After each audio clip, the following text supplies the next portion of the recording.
저는 오늘 마태복음 21장 28절에서 32절의 말씀을 가지고 겸손의 의미라는 제목으로 여러분과 함께 은혜나누기 원합니다. 지금으로부터 15년 전입니다. 제가 신학교를 하기도 전에 저는 주일학교 교사를 했었습니다. 주일학교 교사. 그런데 그때 이제 여의도 순복음교회 다니고 있었는데 여의도 순복음교회에서도 저는 이제 영어 예배에 출석했어요. 그때 영어 예배가 꽤 컸었었는데 영어 예배를 출석하다가 영어 예배 주일학교가 따로 있어요. 영어 예배 주일학교. 그때 이제 영어 예배 주일학교도 거의 100명 정도 이제 애들이 있었는데 그때 주일학교 교사를 하면서 그때 프로그램으로 뭘 했느냐? 미국 주일학교 프로그램 중에 유명한 어와나라고 있습니다. 어와나. 들어보시는 분 있으신지 모르겠지만 어쨌든 우리나라에서도 그렇고 미국에서는 더 굉장히 유명한 그 주일학교 프로그램입니다. 뭐 에스마야 이런 것보다 사실 더 유명한 거죠. 한국에서도 그렇고 미국에서도 어쨌든 그 어와나 교사 하려면 그것도 또 이제 라이센스를 따야 됩니다. 어와나 그 헤드쿼터에 가가지고 교육도 받고 그래야 되는데 어쨌든 그거 받아가지고 2년 정도 교사로 섬겼습니다.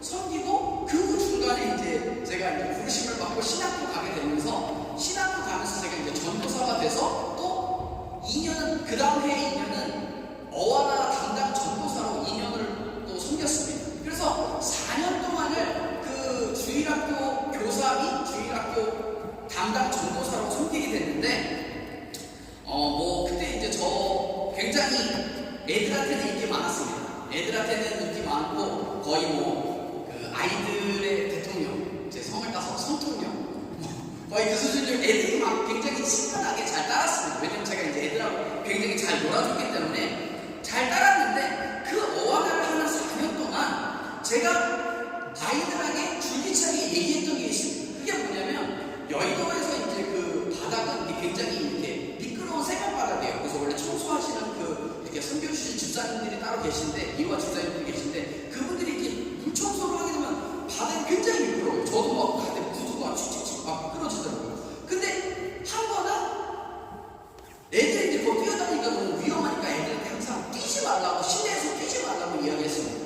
왜 그랬냐면 한 번은 제가 여기 실내에서 어떤 애가 뛰다가 미끄러져서 마치 얼음판에서 미끄러지는 거냐 벌렁해가지고 두 다리가 공중에 떴어요. 떴는데 붕한 다음에 붕 떨어졌는데 마치 만화에서 보면 바나나 껍질 밟고 이렇게 벌렁 넘어지는 그런 거 있지 않습니까? 제가 그 그림이 슬로우 비디오로 쿵 떨어지는 거 봤는데 근데 제가 그때 어하나 담당한 전도인데 심장이 쿵 내려앉더라고요. 아니 내가 저 정도로 떨어졌는데 괜찮아서 가니까 내가 그냥 벌떡 일어나가지고 괜찮아요? 그래서 막 또 뛰어가더라고요. 그래서 뛰지 말라고 계속 얘기하는데 여러분 그거 생각해보십시오. 제가 어하나를 담당하는 전도사였는데 애가 막 툭 떨어져서 머리라도 깨지고 막 그냥 막 그렇게 크게 다쳤다고 생각해보십시오. 어휴 가슴이 그냥 철렁 내려앉더라고요. 그래서 그냥 그걸 본 이후로 저는 계속 그냥 애들한테 실내에서 뛰지 마라 그냥 애들한테 계속 얘기했어요. 그런데 제가 어떤 4학년짜리 학생한테 뛰지 말라고 얘기를 했는데 그 아이가 뛰지 말라 얘기를 했는데도 금세 돌아서면 또 뛰는 겁니다. 뭐 보통은 이제 항상 주의를 주는 애들한테 이제 거의 주게 되는데 그 애도 제가 한두 번 얘기한 게 아닌데 그날 이제 하도 뛰길래 불러다 놓고 너 뛰지 말아라. 실내에서 뛰면 안 된다. 위험하다. 뛰지 마. 알았지? 이렇게 얘기했는데 그 아이가 네? 라고 대답했습니다. 네? 라고 대답하고서는 뒤돌아서 또 뛰고 있는 겁니다. 너무 답답하고요. 한두 번 얘기하는 것도 아니고 불러다 놓고 뛰지 말라고 얘기해서 얘가 예! 라고 대답했는데도 그냥 막 뒤돌아서 또 뛰고 다니니까. 그래서 제가 나름대로 곰곰이 생각해봤습니다. 아니 내가 이렇게 몇 번을 얘기하고 애를 불러다 놓고 뛰지 말라고 주의를 몇 번을 주고 이 대답까지 들었는데 얘가 왜 그걸 말을 안 듣고 계속 뛰어다니는 걸까? 이걸 내가 지금 방금 말했는데 그걸 금세 까먹고 이거 또 뛰는 걸까? 그렇게 생각하면 거의 금붕어 수준이라 이건 아니겠다 생각했습니다.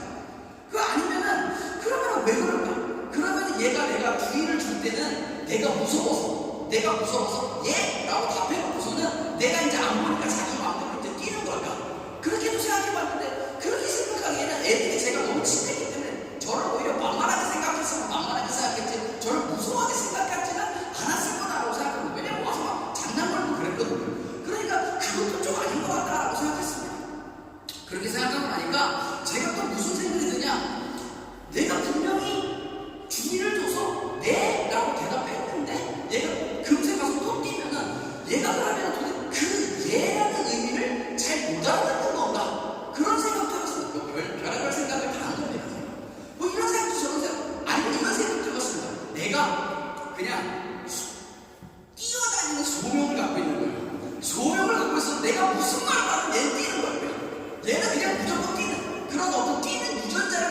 제가 무슨 말을 하는 대로 뛰는 건가? 뭐 그런 생각까지 해봤습니다. 근데 뭐 이후에 어떻게 됐든 뭐 제가 생각하는 것 중에 하나는 뭐 있을 거라고 생각은 되지만 문제는 뭐냐면 예라고 답해놓고서는 그거를 수행하지 않은 게 제 마음에 상처가 되더라는 겁니다. 분명히 예라고 하고 주의를 몇 번 주고 네 그렇게 할게요라고 해놓고서는 또 뛰어다니니까 그게 제 마음에 그게 상심이 되더라는 겁니다. 그런데 한번 그 반대로 생각해봤습니다. 제가 야 너 이리 와, 너 실내에서 뛰지 말라니까 왜 이렇게 뛰는 거야? 실내 뛰면 위험하다고. 너 실내 뛰지 마 라고 주의를 줬는데 걷다 대고 아니요 싫어요. 그런다고 생각해보십시오. 그래도 저는 상처를 받았을 겁니다. 어쩌면은 예라고 하고서 뛴 것보다 더 상처를 받았을지도 모릅니다. 물론 그렇게 예라고 답해놓고서 나중에라도 이제 얌전히 있으면은 좀 마음은 나아질 수 있었겠지만 뭐 전자는 후자는 상처를 받는다는 것입니다. 그 보통 성도님들이 저한테 부탁을 하시면 저는 이제 거절해본 적이 별로 없습니다. 그래서 보통 성도님들은 제가 괜찮은 사람이다라고 생각하실 수도 있을지 모르겠습니다. 그런데 여러분이 저를 집에서 제가 어떻게 행동하는지 보신다면 여러분이 시험 들어가지고 여기 계신 분들 얼마 많이 안 계실 거라 생각이 듭니다. 왜냐하면 집에서 저는 저희 와이프한테도 그렇게 나이스한 사람이 아닙니다. 집에서 제일 많이 하는 그 단어 두 개가 있습니다. 제일 많이 하는 건 저도 더 스스로 반성이 되는데 제일 많이 쓰는 단어가 뭐냐면 아니, 싫어입니다. 이 두 개 제일 많이 씁니다. 그래서 이거 지금 여기 좀 쓰레기 꼭 찾는데 쓰레기 좀 버려야 되지 않냐라고 이제 와이프가 얘기를 하면 무조건 싫어! 무조건 싫다고 합니다. 무조건 싫다고 그러고서는 근데 또 이게 싫다고 막 단호하게 막 거절하니까 제 마음이 조금 안 좋잖아요. 그러니까 제가 뭐 이게 하던 일을 그냥 마무리하고 정리돼서 그냥 쓰레기를 그냥 정리해가지고 갖다 버립니다. 그리고 매출할 겸사겸사 신방 나갈 때 겸사겸사해서 그때 나갔다 버립니다. 결국 안 되는 것 같아도 결국에는 다 시키는 대로 합니다. 그리고 언제는 뭐 주방에서 이렇게 하다가 자기 좀 도와달라는데 또 뭐라고 그러냐 무조건 싫다고 얘기하고 싫어. 아니 나 지금 설교 준비하고 있다가 바빠. 안 돼. 무조건 안 된다고 먼저 안 된다고부터 하고 제가 그렇습니다. 안 된다고부터 하고 합니다. 근데 몇 번만 있다고 또 마음이 안 좋아요. 마음이 안 좋아가지고 또 쫄래쫄래 주방 가가지고 뭐 도와주고 합니다. 뭐 아니라고 싫다고 얘기를 하지만 뭐 나중에는 미안한 마음에 나중에라도 그것을 하게 된다는 것입니다. 그러다 보니까 일을 해놓고도 욕먹는 경우가 많습니다. 오늘 본문에 보면 비슷한 것 같은 이야기가 나옵니다. 두 아들에 대한 이야기가 나오는 것입니다. 아버지가 큰아들에게 얘야 너 포도원에 가서 일 좀 해라, 일 좀 하렴 이렇게 부탁을 합니다. 그러니까 큰아들이 뭐라고 하냐 예? 라고 대답해놓고서는 안 갔다는 겁니다. 예? 하고 답변하고 안 갔습니다. 그리고 똑같이 아버지가 둘째 아들에게 이야기합니다. 너도 포도원에 가서 일 좀 해라 라고 얘기하니까 이 둘째 아들은 뭐라냐 아니요 싫어요 라고 아버지의 면상이 되고 그렇게 면전에 되고 그렇게 얘기를 합니다. 그러고서는 자기가 성경에서 보면 뭐냐면 자기가 그것을 뉘우치고 가서 포도원에서 일했다라고 기록한다는 것입니다.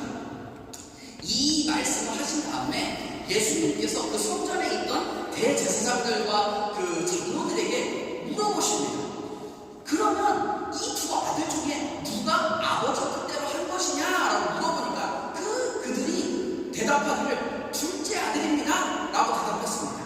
그러니까 예수님께서 그들에게 아주 청천벽력 같은 그런 선포를 빵 하십니다. 뭐라고 하시냐 세리들과 창녀들이 너희보다 먼저 하나님 나라에 들어갈 것이다 라고 얘기했다는 겁니다. 여러분들이 생각하시기는 어떻습니까? 이 이야기 예수님께서 말씀하신 본문에서 말씀하시는 이 이야기의 주제가 뭐라고 생각하십니까? 예수님께서 이 이야기를 왜 하셨을까요? 제가 지금 성경 공부에도 말씀드리지만 우리가 성경을 볼 때는 항상 그 왜라는 안경을 갖고 써야 됩니다. 왜? 예수님이 왜 이 이야기를 하셨을까요? 이게 중요하다는 겁니다. 왜 이 이야기를 하셨을까요? 예수님께서 혹시 그 말만 하고 행동하지 않는 언행일치가 되지 않는 사람들을 교훈하시려고 이 얘기를 하신 걸까요? 아니면 말보다 행동이 중요하다는 것을 가르치기 위해서 하신 걸까요? 아니면 어쨌든 둘째 아들은 아니오라고 얘기했지만 결국에는 가서 아버지 말을 듣고 순종했으니 그 순종에 대한 중요성을 이야기해 주시기 위해서 이 말씀을 하셨을까요?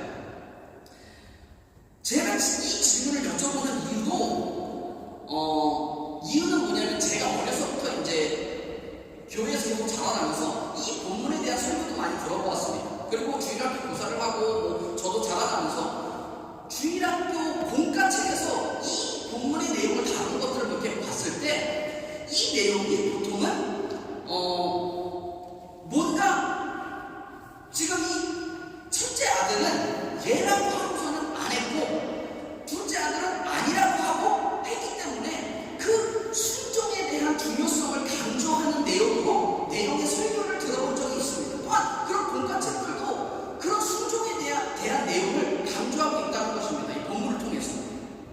여러분은 어떻게 생각하십니까? 예수님은 왜 이 이야기를 하셨을까요?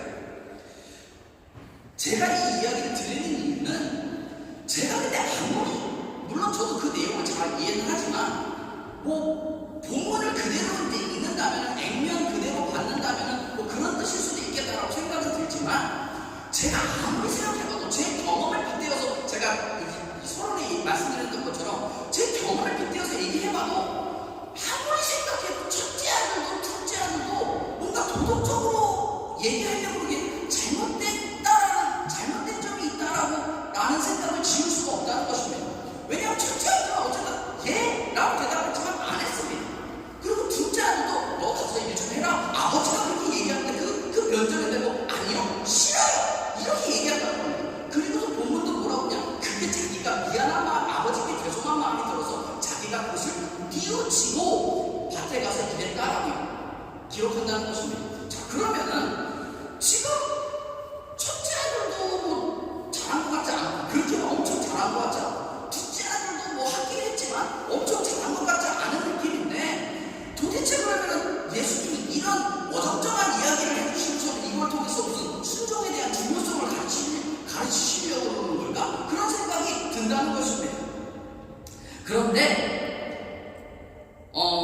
이 질문을 답하기 위해서는 첫째 아들과 둘째 아들이 누군지를 살펴봐야 된다는 것입니다. 그래서 첫 번째로 우리가 살펴볼 것은 첫째 아들은 누구인가입니다. 따라해보겠습니다. 첫째 아들은 누구인가? 첫째 아들은 누구인가? 여러분, 이 이야기 속에서 여러분은 누구라고 생각하십니까? 여러분은 첫째 아들입니까? 둘째 아들입니까? 자, 손을 한번 들어보겠습니다.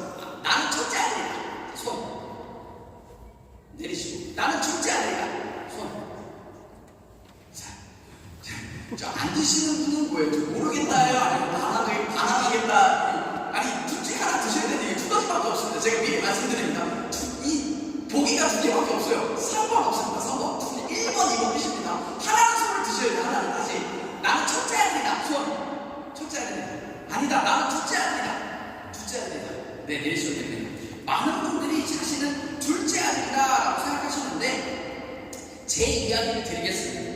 저는 가만히 생각해보니까 첫째 아들처럼 살지 않았나라는 그런 생각을 하게 되었습니다.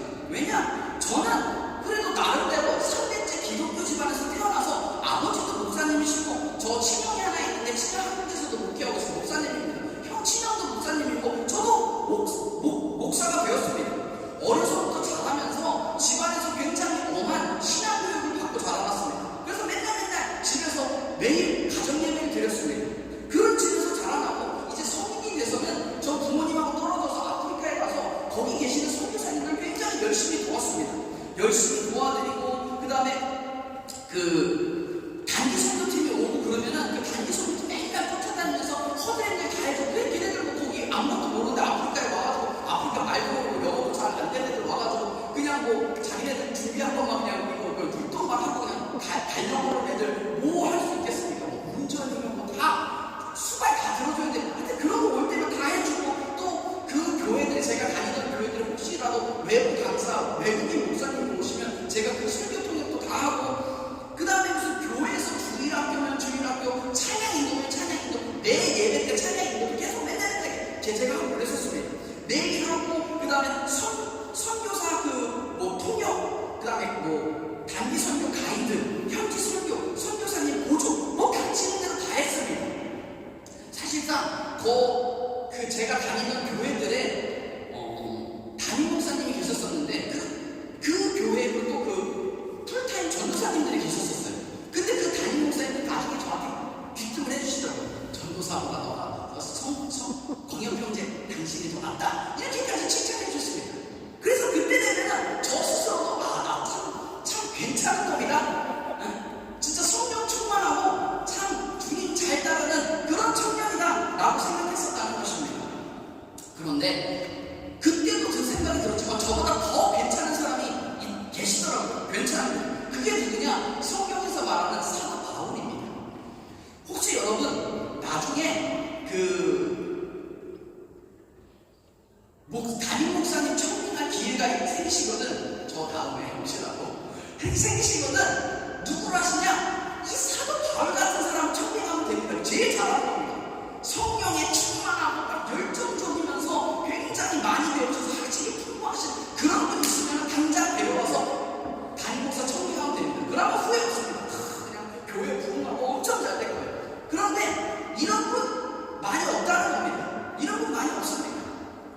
이런 분 있을까요? 없을까요? 오늘따라 대답이 너무 없으신데 이런 분 있을까요? 없을까요?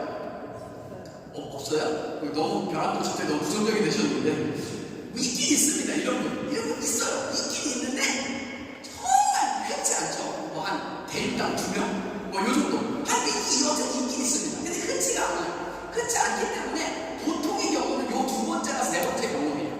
이 담임 목사님 중에서도 성경에 빗대어 볼 때 이 세 유형의 목사님이 있단 말이에요. 세 유형. 첫 번째는 이 사도 바울처럼 막 성령도 충만하고 학식도 풍부한 그런 분입니다. 많이 배우시고. 두 번째 유형은 어떤 유형이냐? 베드로 같은 유형입니다. 베드로 열정이 넘치고 성령 충만한데 가방끈이 짧아요.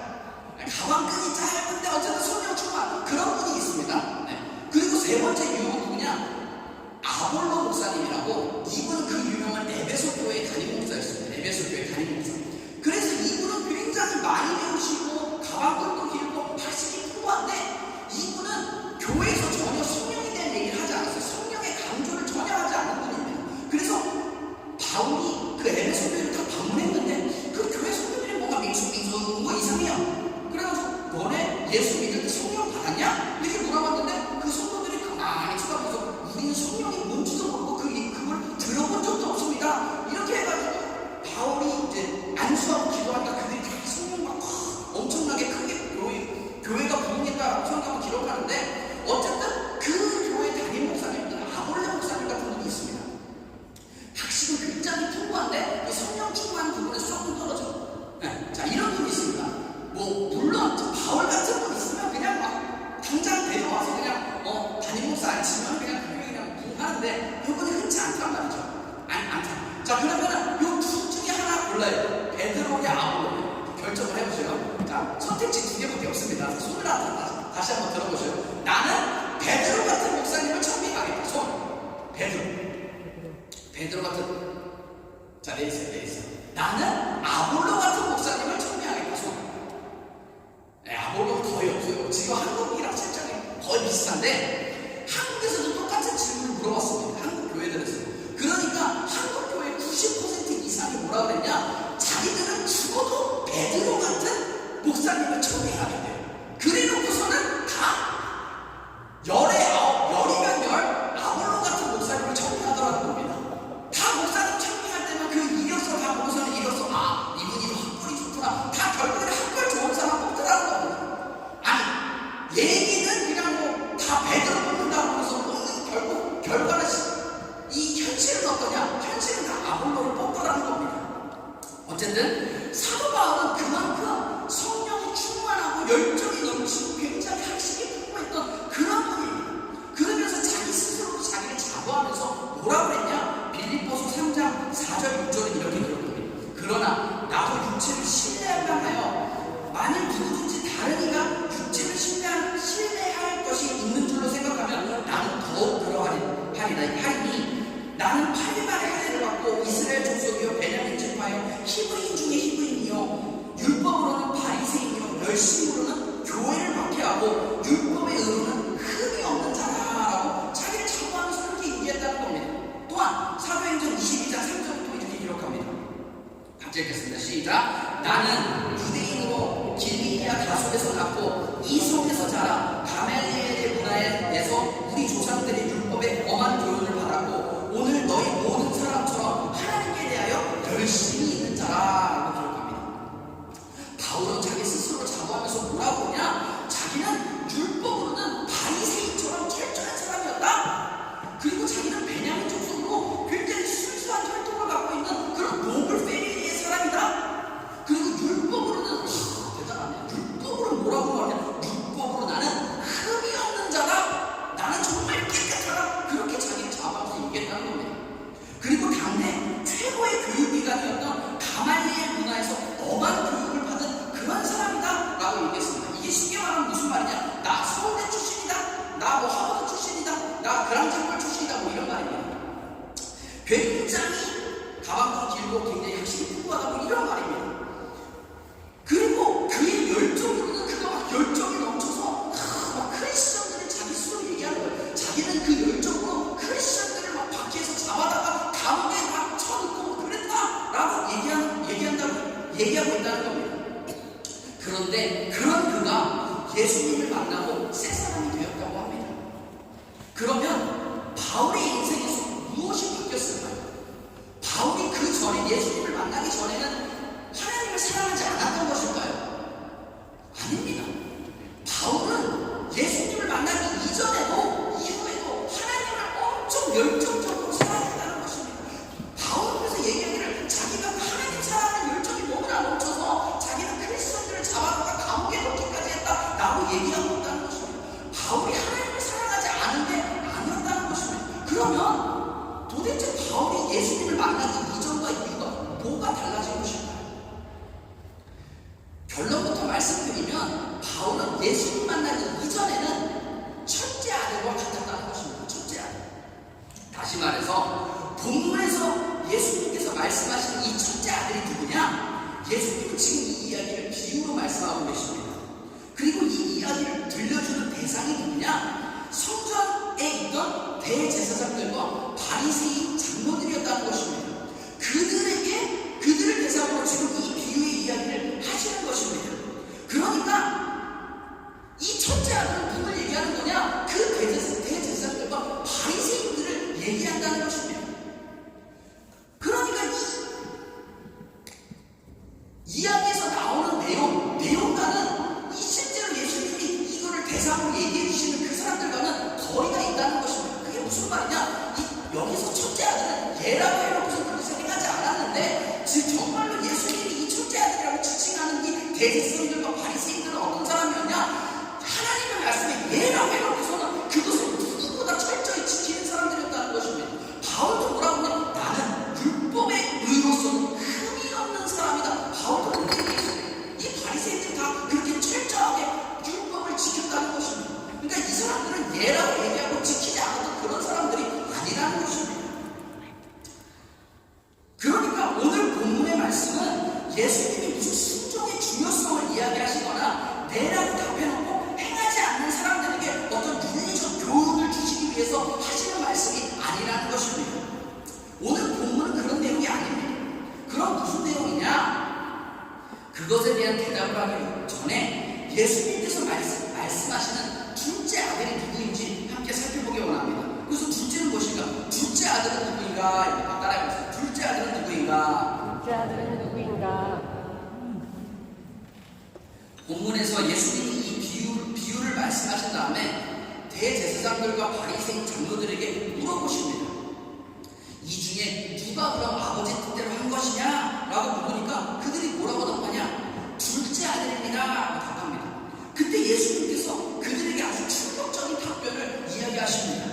뭐라고 그러시냐? 세리들과 창녀들이 너희보다 먼저 하나님 나라에 들어갈 것이다 라고 얘기했다는 것입니다. 그러니까 예수님께서 말씀하시는 이 둘째 아들이 누구예요? 예수님 말대로 하면 세리와 창녀를 얘기한다는 겁니다. 이 둘째 아들이 지금 예수님이 얘기하시기를, 제가 얘기하는 게 아니고 예수님이 얘기하시기를 이 둘째 아들은 세리와 창녀들이 너네보다 먼저 천국에 들어갈 거다. 이 둘째 아들은 세리와 창녀들을 얘기하고 계셨다는 것입니다. 그러니까 예수님께서 본문에서 말씀하시는 아니오는 무슨 뜻이냐?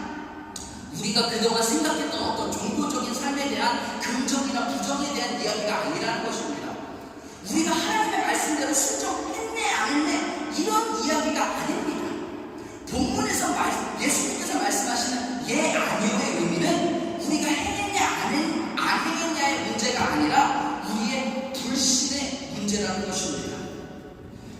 여러분, 다시 설명드리면 하나님께서 우리에게 십계명을 주신 이유가 뭘까요? 하나님께서 우리에게 십계명을 주신 이유, 여러분, 많은 사람들이 생각하기를 하나님께서 우리에게 십계명을 주신 이유는 그거를 지켜야 한다, 너네가 이걸 지켜 행하라, 그렇기 때문에 하나님께서 우리에게 주셨다라고 생각한다는 것입니다.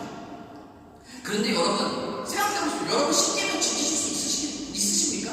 여러분 십계명 지킬 수 있습니까? 예수님이 성경에서 뭐라고 그러시냐? 너희가 누구를 미워하기만 해도 너희는 벌써 살인했다라고 예수님이 얘기하시는 성경에서. 그리고 그 어떤 여자를 보고 음행하는 마음을 품기만 했어도 너는 벌써 가늠했다라고 예수님이 이야기하신다는 겁니다. 무슨 얘기냐? 누구도 이 십계명을 지킬 수 없다? 누구도 이 십계명을 지킬 수 없다는 겁니다.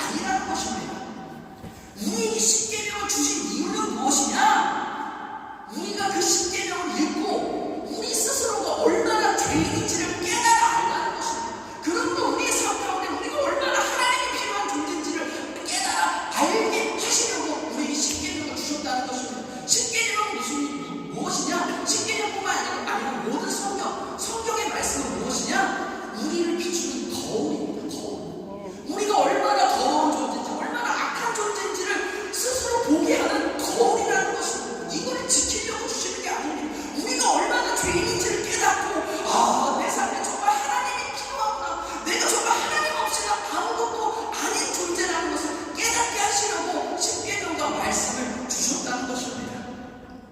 그렇기 때문에 오늘 본문의 예 아니요의 참 의미는 내가 죄인인지 깨달았느냐 못 깨달았냐의 문제라는 것입니다. 여러분 보세요. 예수님 만나기 전 바울도 그랬고 본문에 지금 대제사장들과 바리새인들도 하나님의 말씀을 철저히 지키고 있다고 자부하는 사람들입니다. 그래서 이 사람들은 어떻게 생각하느냐? 나는 의로운 사람이다 라고 생각한다는 것입니다.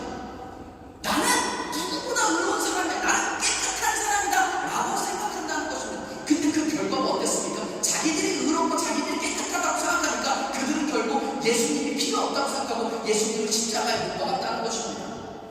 그런데 둘째 아들이라고 지칭하시는 그 청년들과 세리들은 어땠느냐? 내가 죄인입니다를 깨달았다는 것입니다. 내가 죄인임을 깨닫고 주님이 정말 내 삶에 필요합니다라고 주님께 나온 사람들이라는 것입니다. 이것은 우리가 그 하나님의 말씀을 행했냐 안 행했냐의 문제가 아닌 우리가 죄인임을 깨닫고 주님이 필요한 것을 우리가 믿느냐 안 믿느냐 그 불신의 문제라는 것입니다. 그들이 죄인임을 깨닫고 주님께 겸손히 나아왔다는 것입니다. 여러분, 겸손이 무엇입니까? 많은 사람들이 겸손을 어떻게 생각하냐? 막 자세를 낮추고 그냥 막 고개를 막 그냥 막 자주 수그리고 그러면서 뭐 누가 이것 좀 시켜서 이것 좀 해주십시오. 저 잘 못합니다. 일단 못합니다라고 해야 되는데 못합니다라고 하고서는 그냥 말도 막 저 잘 못합니다. 이렇게 점잖게 얘기하는 게 겸손이다라고 생각합니다. 그런데 성경에서 말하는 겸손은 그런 게 아니라는 것입니다. 적어도 성경에서 말하는 겸손은 무엇이냐? 내가 하나님 앞에서 죄인임을 깨닫고 나는 정말 하나님 없이는 안 되는 존재이구나, 내가 연약한 존재구나라는 것을 깨닫고 하나님 앞에 겸손히 하나님 앞에 나오는 것, 이것을 성경은 겸손이라고 한다는 것입니다. 그래서 세 번째로 살펴볼 것은 겸손은 내가 죄인임을 깨닫는 것입니다. 따라해보세요. 겸손은 내가 죄인임을 깨닫는 것입니다. 내가 죄인임을 깨닫는 것입니다. 여러분, 다윗의 삶을 보면 다윗은 아주 끔찍한 죄를 저질렀습니다. 살인 교사로 우리아라는 자신의 충성스러운 신하를 죽였습니다. 그리고 그의 아내와 동침해서 애까지 낳았습니다. 그런 다윗에게 하나님께서 선지자 나단을 보내셔서 그의 죄를 다 온천에 드러내십니다. 그 상황에서 다윗은 왕이었기 때문에 저 미친 사람, 이 사람 거짓말하고 있다, 쓸데없는 소리 있다, 당장 잡아서 옥에 가보라, 그럴 수 있었습니다. 그런데 다윗은 그렇게 하지 않았다는 것입니다. 나단 선지자가 자신의 죄를 다 드러냈을 때 모든 신하가 보는 앞에서 그는 무릎을 꿇고 하나님께 용서를 구했다는 것입니다. 자신이 죄인임을 인정하고 하나님께 회개함으로 나아왔다는 것입니다. 여러분, 이것이 겸손이라는 것입니다. 우리의 삶 속에서 우리는 넘어지고 또 넘어진다는 것입니다. 그러나 우리가 죄로 인해 넘어졌을 때 인간이 가장 먼저 하는 게 뭔지 아십니까? 사람이 죄를 지었을 때 가장 먼저 하는 행동은 숨는다는 겁니다. 일명 장수를 탑니다. 하나님과 교회로부터 멀어진다는 것입니다. 여러분, 아담과 하와가 하나님이 먹지 말라고 한 선악과를 따먹었을 때 그들이 처음 한 행동이 뭔지 아십니까? 나무 뒤로 숨었다는 것입니다. 인간이 죄를 지었을 때 숨는 것이 인간의 본성입니다. 하지만 하나님은 겸손한 사람을 들어쓰십니다. 내가 죄를 지었음에도 불구하고 뻔뻔함을 가지고 하나님께 나오는 사람, 그런 뻔뻔한 사람을 하나님은 더 사랑하신다는 것입니다. 우리의 죄가 주홍같이 붉을지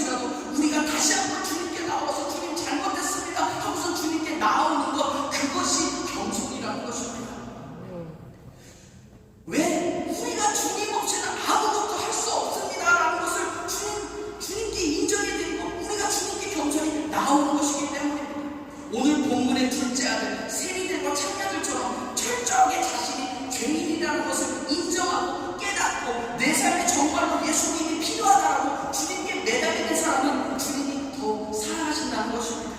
그리고 그들을 향해 예수님은 뭐라고 그러시냐? 그들이 너네보다 천국에 먼저 갈 거다. 무슨 말이냐? 천국의 기쁨과 평안을 허락해 주신다는 것입니다. 오늘 본문에서의 예 아니오의 천대 의미는 단순히 도덕적이거나 종교적인 차원의 긍정과 부정에 대한 문제가 아니라는 것입니다. 내가 죄인임을 깨닫고 있는가? 그리고 그 죄가 주옥 같을지라도 그럼에도 그 죄에도 불구하고 우리가 하나님께 나올 수 있는 그 마음이 있는가 없는가의 문제라는 것입니다. 그리고 그것이 바로 성경이 말하는 겸손인 것입니다. 사랑하는 파리스 목회 성도 여러분, 여러분은 첫째 아들입니까? 둘째 아들입니까?